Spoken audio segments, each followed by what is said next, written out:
Say something pretty controversial. It's really going to shake the foundation of a lot of people's thinking.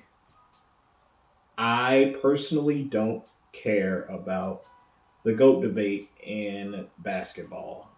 You have this sect that wants Jordan, like they just love Michael Jordan. I did too when I was a kid, and they're just powered by nostalgia, saying that Jordan's the GOAT. Then you have this new generation that says LeBron is the GOAT. Then you have this small little sector that thinks Kareem's the GOAT. Then you have this contingent off on their own planet that believes Kobe the GOAT, and it's like, no, he's not even better than Tim Duncan in my opinion. But it's kind of a foolish argument in my eyes because of the fact that you have to take into account so much in terms of rule changes, in terms of how the game was even played. Back in the 80s, nobody really shot threes. Current day, people, like all sorts of people, shoot threes now. The people defend it differently. It was just different times and different eras. Like in my eyes, you have to go by decade. It's a more accurate assessment to go by decade, as well as because it encompasses all of the rules, all of the things at that time. Basketball really is separated by like pretty much every decade. The rules change, the schemes change, a lot of things change per decade. So if you went by that, you could say that in the 50s it was Bill Russell, in the 60s you can alternate between Bill Russell and Wilt. In the 70s, it was Kareem. In the 80s, it was Magic. In the 90s, it was Jordan. In the 2000s, then you can alternate between if it was Kobe, Tim Duncan, or Shaq. And then in the 2010s, it was LeBron. And then now we're in the 20s where you have a host of different people. There's a more accurate assessment, I believe, in who is like skill sets and who was the greatest of that time in their specific era. Because even though you have like Magic, you could say the runner-up was like Larry Bird and Moses Malone. In the 70s, you say Kareem. You could say the runner-up was like Oscar Rock. Well, Oscar was more in the 60s. Bill Walton. In the 90s, you had Jordan. You could say the runner-up was Hakeem. And now David Robinson was more in the 80s. So I feel that it's a lot better to judge it by that standard than it does to just judging it by the GOAT, because it becomes a zero sum game with a lot of people where you praise one player, then you have to bash another player when it's like they can be both great in their own right. And this actually has absolutely nothing to do with the tea that we're going to be reviewing today. So the tea that we're reviewing today is actually one of my favorite teas. I know. Every tea is one of my favorite teas. But I promise we're going to get to a tea that I don't really like eventually, just not today. So today's tea we're going to be going over is actually a tea from this place in Chicago called Russian Tea Time. And it is their house blend tea, which is Darjeeling and blackcurrant. And blackcurrant it's a berry that's actually banned in the U.S. You can't grow blackcurrants in the U.S. It's actually illegal because there's associated with the blackcurrant berry. There's a fungus that grows that can affect different pine trees, and we like our pine trees, so we just don't grow it here.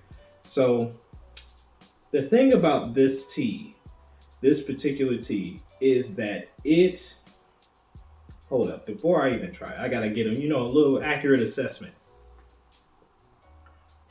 So the thing about this tea, so you saw how my voice deepened. So, like I said, the thing about this tea is when I say I say robust, but robust don't do it justice. It's distinguished. It is a distinguished taste. It is a tea that when you try it, you feel important. You feel like you are like you're waiting, like you're essentially just in a cafe reading the Wall Street Journal, sipping your tea, waiting on your 12 o'clock appointment to show up since you were 20 minutes early. You was like, you know what? Let me go ahead and take a load off real quick. Get my mind right before this incoming meeting. It is the type of tea that make you feel. It makes you want to throw on a suit, even though you're about to be on your way to Chuck E. Cheese. It is a tea that just makes you feel like you are that dude or that woman. It makes you, if you're a woman, it makes you put on a pantsuit, even though you're on the way to McDonald's. It just makes you feel some type of way, if that way was geared towards handling business. I'm telling you, get this tea if you want to feel fancy. And by fancy, I mean business fancy. Like, you want to be business professional. This is the type of tea that you will willingly drink before you go to a networking event.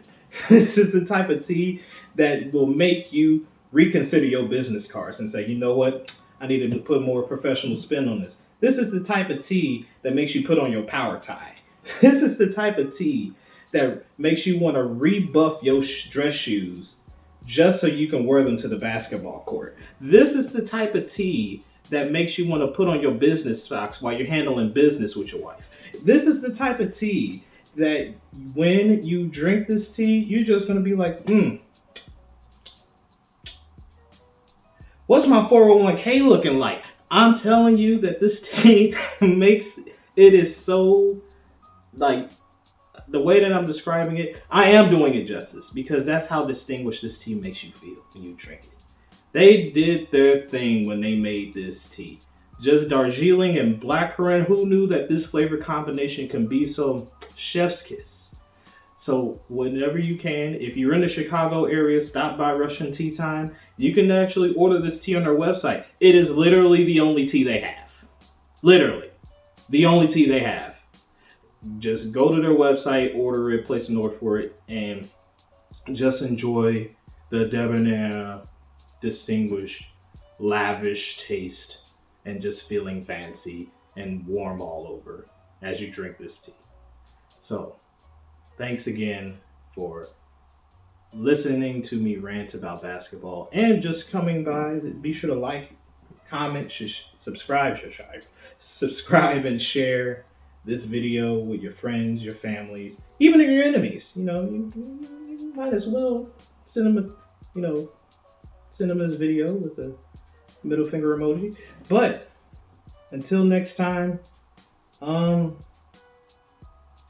where's my tie?